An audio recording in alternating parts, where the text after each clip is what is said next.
yes, we have a new government, but I think the message has been very clear that there is continuity and stability, especially on the fiscal discipline side, because that had been, as you mentioned, JP, an issue. But I think with the continuation of Sri Mulyani as the Minister of Finance, I think the market should be more confident that the fiscal discipline will be there. We will stick to the 3% deficit rule. And as to the ideas about, there is a wish to have higher growth. And for higher growth, you do need increased government spending, including for some of the initiatives and programs.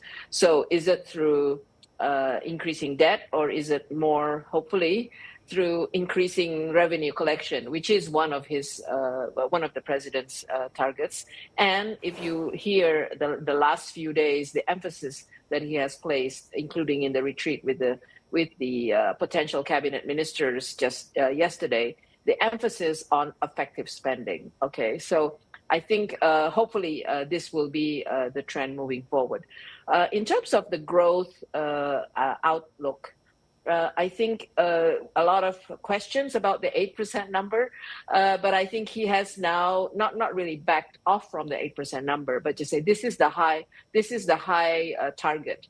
But what we need to focus on is we want to have higher growth, and I think that's really, if you want to increase revenue for taxes, you do need growth. So if you talk about growth, I think the short-term challenge, as you mentioned, is seemingly the weakening demand, including in the upper middle class and upper middle class. It seems that there is a bit of a squeeze on the middle class. The government programs have helped the lower income groups with the social transfers, but the middle class is really somewhat squeezed. So I think the answer is about maintaining in the short term, maintaining consumption, both for the lower classes as well as the middle classes. And then moving forward, if you want higher growth, you really need to increase investment. Right. Pangestu, this is JP Ong. One thing that was hinted at, actually, as we transition to this new administration, is that it seems that there's going to be a shift now from infrastructure, which really drove growth over the last 10 years, perhaps to softer infrastructure, like human capital development. Now, it is seen as necessary for a country of 280 million people, especially with a very young population. But just how much trickier is it going to be to actually unlock growth from human capital development, especially for Indonesia and the inherent challenges in Southeast Asia's largest and most populous economy? I think we have to do a couple of things. Obviously, we need to take advantage of the opportunity.